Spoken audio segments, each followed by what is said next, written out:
এবার বান্দা বিপদে পড়ে গেল, 2 বছর 3 বছর 10 বছর 20 বছর 50 বছর আমি তো কাটাই ফেললাম, শয়তানকে ঘরের মধ্যে জায়গা করে দিলাম, আল্লাহকে রাখা দরকার ছিল, রাখতে পারি নাই, আমি ভুল করেছি ভুল করেছি ভুল করেছি ভুল করেছি ভুল করেছি। এখন আমি কবরে তো যাইতে হবে, আজ না হয় কাল। আল্লাহর সামনে কেমনে দাঁড়াবো? আল্লাহর সামনে কেমনে দাঁড়াবো? আল্লাহর সামনে কেমনে দাঁড়াবো? কোন চেহারা নিয়ে দাঁড়াবো? আল্লাহ যদি বলে যে আমি তোরে খাওয়াইলাম, আমারে কষ্ট দিলি, আমি সেই দিন কি বলবো?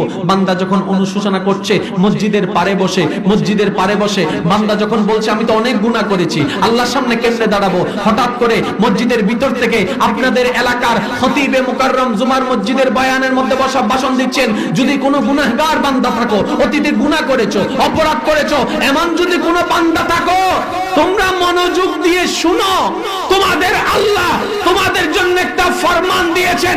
ওই গুনাহগার বসা থেকে দাঁড়াই গেল, গুনাহগারের জন্য আল্লাহর ফরমান, গুনাহগারের মতো গুনাহগারে বাটফারের জন্য আল্লাহর একটা ফরমান এসেছে। কত বড় সৌভাগ্যবান সে, মনোযোগ লাগাই শুনতে লাগলো। এবার খতিবে মুকাররম মসজিদের ভিতর থেকে আওয়াজ দিচ্ছে, লা তাকনাতু মির রাহমাতিল্লাহ। আরেকটু জোরে, গুনাহ যারা করেছো নিরাশ হইও না, আল্লাহর রহমত তোমাদেরকে ডাকছে। আরেকটু জোরে, আল্লাহর রহমত তোমাদেরকে ডাকছে।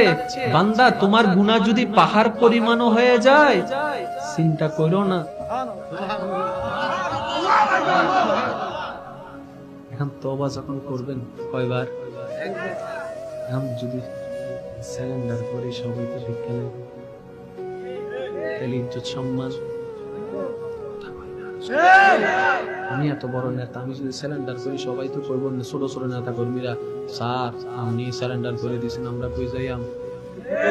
ভবিষ্যতে আর কোন নেতাগিরি দেখাইতে পারবো, বাইগিরি দেখাইতে পারবো? সম্মান শেষ। ফেসবুকে যদি ছবি চলে আসে, পত্রিকায় যদি ছবি চলে আসে, আর যদি জাতীয় টিভিতে চলে আসে তাইলে তো, আর যদি ইন্টারন্যাশনাল পত্রিকায় চলে আসে তাইলে তো আল্লাহ, একটা গুনার কারণে ওই আসামি এত চিন্তা করে, আর আমি তো সারেন্ডার করতে চাচ্ছি একটা গুনাহ নিয়ে নাও, 40,000 গুনাহ আছে, 40,000 গুনাহ আছে এখানে। একটা আমার এতগুলা গুনাহ করছি, কয়টা গুনাহ কখন করছি এটাও মনে নাই, কিন্তু জমা আছে। আল্লাহ আমি এখন কি করব? আল্লাহ পাক বলে, বান্দা সবার সামনে বললে তোর ইজ্জত যাবে, তুই কি মনে করিস তোর আল্লাহ তোর ইজ্জত নষ্ট করবে? ওরে আল্লাহর বান্দার একবার বলেন না সুবহানাল্লাহ। এ বান্দা তুই কি মনে করিস তোর আল্লাহ তোর ইজ্জত রক্ষা করবে না? আল্লাহ এতগুলা গুনাহ করার পর করবা? কয় হ। বান্দা মসজিদে যাইয়া 2 রাকাত নফল নামাজ পড়া চোখের পানি ছেড়ে ছেড়ে আমার কাছে তওবা কর, সারেন্ডার কর, এতটুক বল, আল্লাহ ভুল করেছি তুমি মাফ করে দাও। বাস এতটুক বল, আল্লাহ ভুল করেছি তুমি মাফ করে দাও। এখন আমরা বললাম আল্লাহ সপ্তাহে শুক্রবার স্যার আমি আজকে যদি আমি সোমবারে চলে যাই, যে কেউ দেখে তো কইব এটা তো শুক্রবার সারা দেখা যায় না, এটা আজকে গেল কা, নিশ্চয় কোথাও ধরা খাইছে, আল্লাহ ইজ্জত চলে যাবে। তো আল্লাহ বলে যে বান্দা তুমি মসজিদে যেতে পারবে না, আল্লাহ ইজ্জত। আল্লাহ বলে যে সমস্যা নেই, তুমি একটা কাজ করো, মসজিদে আসার দরকার নেই, তোমার ঘরের একটা রুমের মধ্যে যাই নামাজটা বিছিয়ে তুমি দাঁড়ায় যাও, সিজদার মধ্যে পড়ে যাও, সিজদার মধ্যে পড়ে যাও। বান্দা তুমি ওইখান থেকে তওবা করো, আমি মাফ করে দিব।